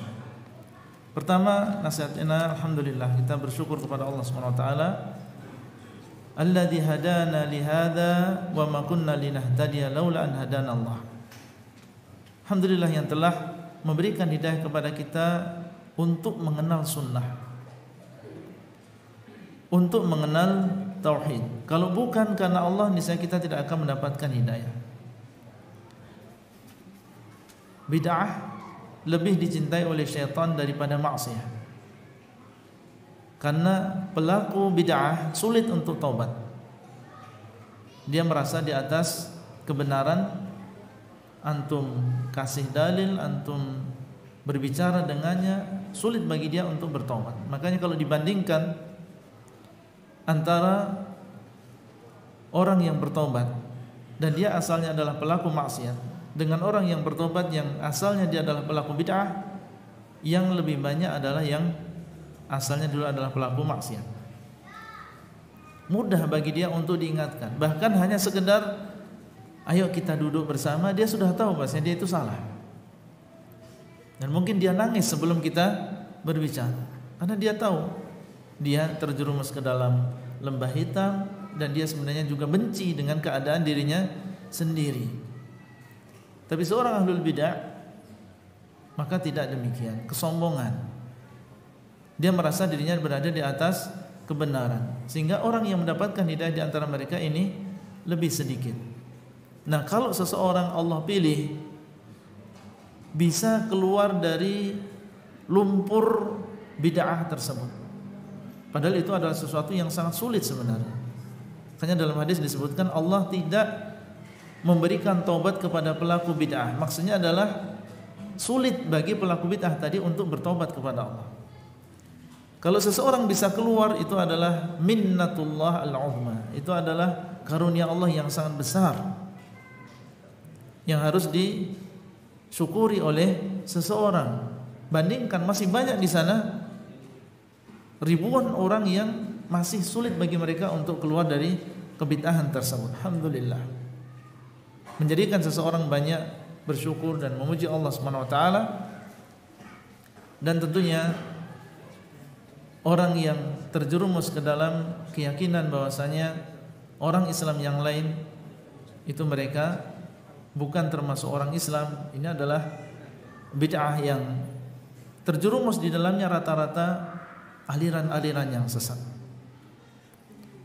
Ketika mereka melihat saudaranya berbeda akidah dengan dirinya, kebanyakan mereka langsung menghukumi orang yang menyimpang dari akidah mereka itu adalah keluar dari agama Islam. Itu sudah kebiasaan dari aliran-aliran yang sesat, sangat ekstrim di dalam menghukumi orang yang berbeda akidah dengan mereka. Antum lihat orang-orang Qadariyah mengkafirkan Jabriyah, Jabriyah juga sebaliknya. Orang Khawarij mengkafirkan Murji'ah, Murji'ah juga sebaliknya. Itu bukan hanya yang menjadi ciri orang-orang Khawarij saja. Rata-rata aliran sesat demikian. Mereka mengkafirkan orang yang menyimpang dari akidahnya. Berbeda dengan Ahlus Sunnah wal Jamaah, karena mereka kembali kepada dalil, dan dalil itu menunjukkan mereka kepada sesuatu yang adil, pertengahan. Mereka meyakini tentang kesesatan Khawarij, Murji'ah, Mu'tazilah. Mereka juga meyakini tentang keyakinan Jahmiyah. Orang Qadariyah sendiri bermacam-macam. Ada yang sampai mengingkari ilmu Allah, maka ini yang kafir. Adapun hanya meyakini bahwasanya Allah bukan dia yang menciptakan amalan makhluk, maka tidak dikafirkan oleh Ahlus Sunnah wal Jamaah. Mereka adil dalam mensikapi, tidak bermudah-mudahan kemudian mengkafirkan saudaranya. Ini adalah sebuah fitnah takfir, berlebihan di dalam masalah takfir. Ini sesuatu yang kita harus berhati-hati. Dalam hadis Nabi SAW mengatakan, man qala li akhihi ya kafir faqad ba'a biha ahaduhuma. Barang siapa yang mengatakan kepada saudaranya wahai kafir, maka sungguh itu akan kembali kepada salah satu di antara keduanya. Kalau memang benar orang tadi kafir, ya akan kembali kepada orang yang dikatakan kafir tadi. Tapi kalau itu salah, maka seseorang berdosa. Sekarang kalau dia mengkafirkan seluruh Indonesia atau mengkafirkan seluruh dunia, betapa banyak dosa yang akan dia bawa. Faqad ba'a biha ahaduhuma, sungguh dia telah akan membawa, salah satu di antara akan membawa dosa tersebut. Kalau memang orang yang dikafirkan tadi benar-benar kafir, berarti sesuai dengan apa yang dia ucapkan. Tapi kalau salah, ternyata orang-orang yang dia kafirkan tadi adalah sejatinya di sisi Allah adalah seorang muslim, maka dia membawa dosanya. Maksudnya adalah dia berdosa karena dia mengkafirkan seorang muslim yang tidak kafir, dia berdosa. Makanya kita katakan kalau dia mengkafirkan orang-orang Islam yang ada di Indonesia, maka ini betapa banyak dosa yang dia lakukan. Mengkafirkan bukan hanya satu atau dua orang, tapi mengatakan seluruhnya kafir. Kemudian kita lihat sebabnya. Apa sebab yang menjadikan dia mengkafirkan saudaranya se-Islam? Ternyata kalau kita lihat, itu bukan sesuatu yang menjadikan seseorang keluar dari agama Islam. Babut takfir ini adalah tauqifi. Tidak boleh seseorang mengatakan ini adalah pembatal keislaman kecuali adanya dalil. Karena ini termasuk berkata atas nama Allah. Siapa yang berhak mengatakan ini kufur, ini maksiyah, ini kefasikan, ini mengeluarkan seseorang dari agama Islam? Allah. Makanya seseorang kembali kepada Al-Quran dan Sunnah. Benarkah Al-Quran dan Sunnah menunjukkan bahwasanya itu adalah kafir? Dan di sini pentingnya kembali kepada pemahaman para salaf. Apakah ada di antara mereka yang memahami bahwa ayat ini atau hadis ini menunjukkan tentang kekufuran orang yang melakukannya? Jangan hanya sekedar, loh kan ini ada dalilnya dalam Sahih Bukhari. Kan lafadznya demikian. Tapi dia memahami itu dengan akalnya sendiri. Kalau dia kembali kepada pemahaman para salaf, ternyata tidak demikian memahami ayat dan juga hadis tadi. Ya, tentang nawaqidul Islam itu harus berdasarkan dalil. Dan pemahaman dalil tersebut harus benar. Kemudian di sana ada kaidah-kaidah tentang masalah takfir yang harus kita perhatikan. Seandainya benar itu adalah pembatal keislaman, kesyirikan semuanya kita sepakat bahwasanya adalah termasuk pembatal keislaman. Tapi apakah setiap orang yang terjatuh ke dalam sebuah pembatal keislaman kemudian dia otomatis keluar dari agama Islam? Ternyata tidak. Contoh misalnya, anak kecil ketika dia mengatakan misalnya kepada temannya, ayo kita main sandiwara. Ya, aku menjadi Allah, kamu menjadi orang yang sholat. Boleh enggak seperti itu? Tidak boleh. Ini adalah sebuah kekufuran. Tapi siapa yang mengucapkan tadi? Anak kecil. Apakah kemudian dia otomatis menjadi kafir? Tidak menjadi kafir karena di sini ada penghalang, yaitu dia belum balik. Makanya kaidahnya tidak semua orang yang terjerumus ke dalam kekufuran otomatis kita hukumi dia kafir. Orang gila, muslim, dia mengatakan saya tidak percaya dengan Nabi Muhammad. Dan ucapan ini adalah ucapan yang kufur. Apakah kemudian kita hukumi orang gila tadi sebagai orang yang kafir? Tidak, karena di sini ada penghalang. Penghalangnya karena dia tidak memiliki akal. Dia mengucapkan itu dalam keadaan dia tidak berakal, sehingga tidak bisa dia dihukumi sebagai orang yang kafir. Jangan kemudian dikisos. Orang yang murtad dikisos, berarti orang gila ini harus dibunuh karena dia mengucapkan ucapan yang kafir. Nah, ini menunjukkan bahwasanya di sana ada kaidah-kaidah yang harus kita pahami di dalam masalah takfir ini. Jadi pertama kita harus tahu apakah memang ada dalil bahwa ini adalah termasuk pembatal keislaman atau dia hanya sekedar dosa besar. Kemudian yang kedua, tidak semua orang yang terjerumus ke dalam kekufuran kemudian dia otomatis menjadi orang yang kafir dan keluar dari agama Islam. Nah, ini sekali lagi adalah sesuatu yang terjerumus di dalamnya rata-rata firqah yang sesat. Bukan hanya firqah tertentu saja, tapi kebanyakan mereka demikian, ya, meyakini firqah yang lain yang mereka anggap menyimpang dari ajaran mereka.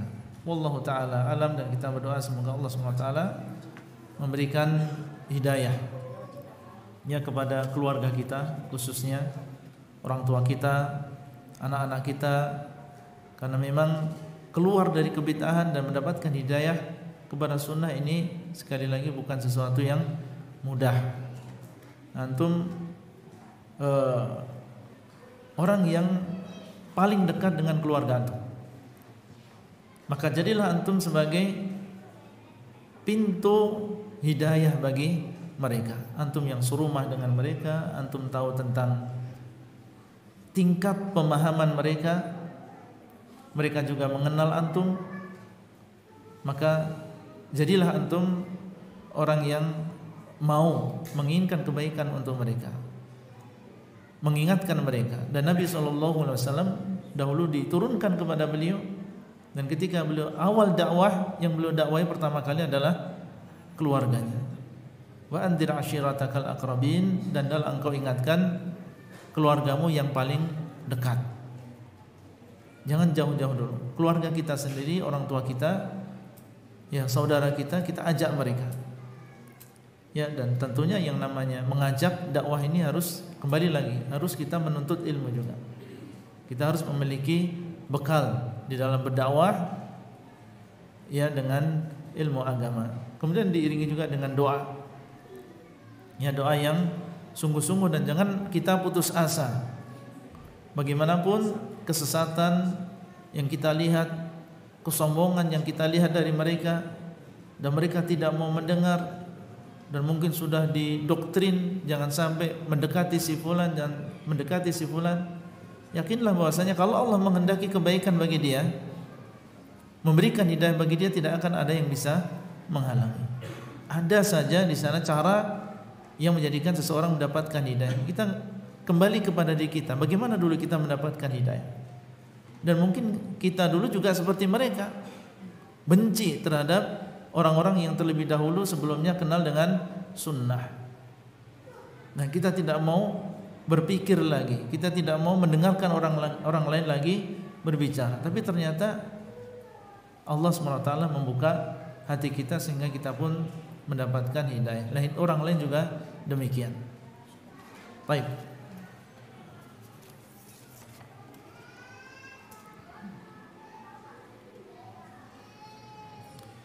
Apakah kesedihan, kegundahan, was-was yang terus-menerus akibat teringat dosa di masa lalu masuk dalam kategori hati yang tidak selamat, serta bagaimana untuk menenangkan hati agar tidak dihantui dosa-dosa tersebut?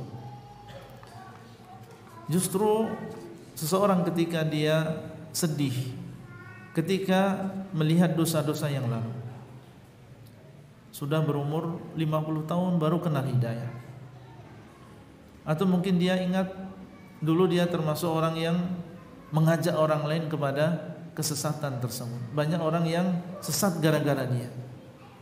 Ketika dia ingat itu, kemudian dia sedih, maka ini menunjukkan hatinya yang selamat. Demikian seseorang ketika dia melihat atau mengingat dosanya, maka akan timbul di dalam hatinya penyesalan. Termasuk di antara syarat taubat yang nasuh adalah an-nadam. At-taubatun nadam, kata Nabi SAW. Taubat itu adalah penyesalan. Inti dari taubat adalah harus ada penyesalan. Dari 3 syarat taubat, maka beliau mengatakan at-taubatun nadam. Taubat itu adalah penyesalan, menunjukkan bahwasanya adanya penyesalan di dalam hati ini adalah rukun yang paling besar di dalam masalah taubat. Nah, di antara bentuk penyesalan dia bersedih ketika mengingat dosa-dosa tersebut. Jadi justru malah kita katakan adanya kesedihan itu menunjukkan penyesalan. Adapun seseorang yang biasa-biasa saja, tidak ada penyesalan, maka tentunya ini adalah kekurangan. Termasuk syarat taubat harus ada penyesalan di dalam hatinya. Tapi tentunya jangan sampai seseorang berlebihan. Kemudian dia mengingat dosa membawa dia kepada putus asa dari rahmat Allah. Tapi dia silakan mengingat dosanya, kemudian dia harus ingat bahwasanya Allah Ghafirudz Dzunub wa Qabilut Taubah. Allah SWT dialah yang mengampuni dosa dan menerima taubat hambanya. Sebanyak apapun dosa-dosa yang telah dia lakukan, berbuat maksiat, menyesatkan orang, kalau kita bertobat kepada Allah, maka Allah akan memberikan taubat.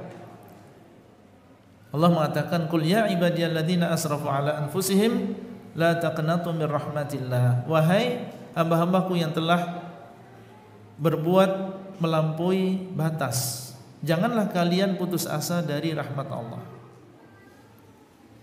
Allah melarang kita untuk berputus asa dari rahmatnya. Maka jangan sampai kita mengingat dosa kemudian menjadikan kita putus asa. Waduh, dosanya terlalu banyak. Kalau dihitung udah 5.000-an orang yang sesat gara-gara ini.